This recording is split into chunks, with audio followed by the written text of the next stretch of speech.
Welcome to the Fox School of Wine's event for tonight. It's Wines to Welcome Autumn.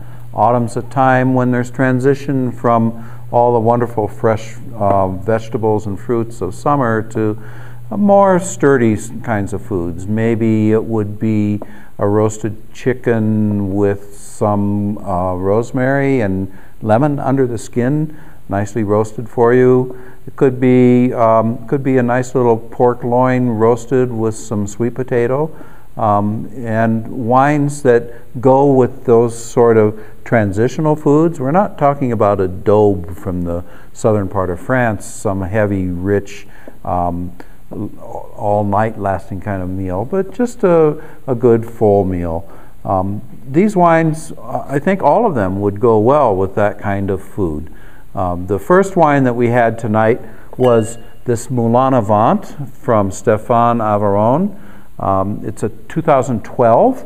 Moulin-à-Vent is one of the cru growing areas in Beaujolais and typically has a wine profile that's very similar to a good Pinot Noir. Tonight the class rated this as a B- wine, and Wine Spectator gave it an 88. Be a great wine to have with that chicken I was talking about. Oh, and the price of this in Utah is $22.75. Not a bad price for such a good wine. The second wine we had tonight was a Pinot Noir. This is from Australia. Sorry, this is from New Zealand, from the Marlborough region. It's a up-and-coming kind of grape in New Zealand. Pinot Noir is beginning to challenge, I think, some of the Sauvignon Blanc that comes out of New Zealand. It's a nice, cool growing area, so it does well there.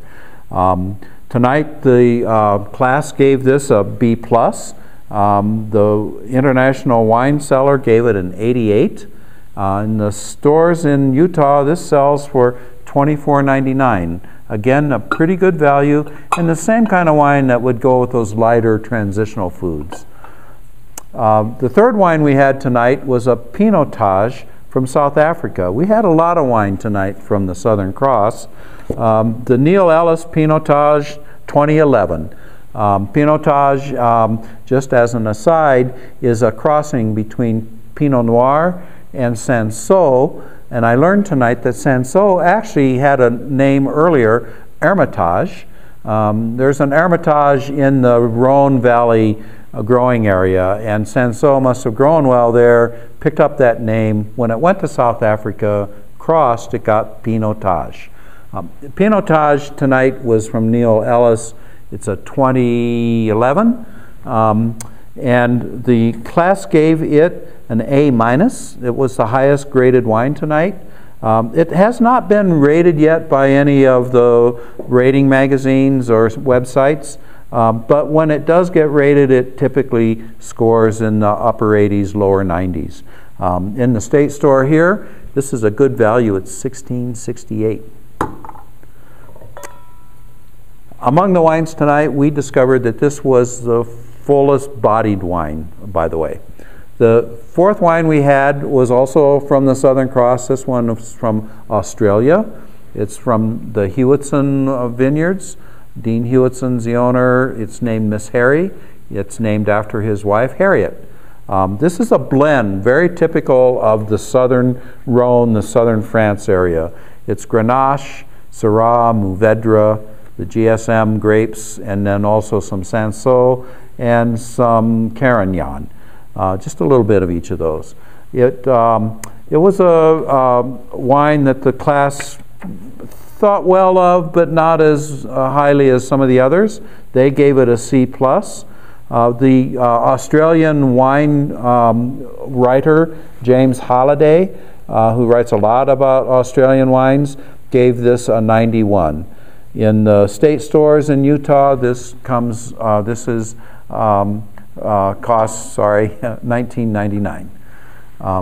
The fifth wine we had tonight was a late comer to the tasting event. It came because of the discovery I'll talk about later. It's Montebuena. It's a Rioja, and is a 2012 Tempranillo. It was rated by our class, rated by the class as a B, and by the International Wine Cellar, Steve Tanzer's International Wine Cellar, as a 90. In the state stores in Utah, it sells for $10.95. We did have another wine we were going to taste as Tempranillo tonight, but it turned out that wine was faulted. I think it might have been reduced. It could have been corked, but at any rate, it was a faulted wine. And we took the serendipitous advantage of passing a glass of that around so our students could smell what a faulted wine would taste like, or would smell like. And in addition, there were some of the students who said, well, okay, I smell it, but I'd like to have a taste. So those who chanced to want to have a taste, we gave them a taste. And they went away with a better understanding of what does a bad wine smell or taste like. We don't always have that chance. I've taught classes for well over a year here, and it's the first time I came across a wine that was faulted. So it's not very common, but it's good to take advantage when it happens. So we had great wines tonight. They're all wonderful with those autumn foods, and we hope you'll try them out yourself.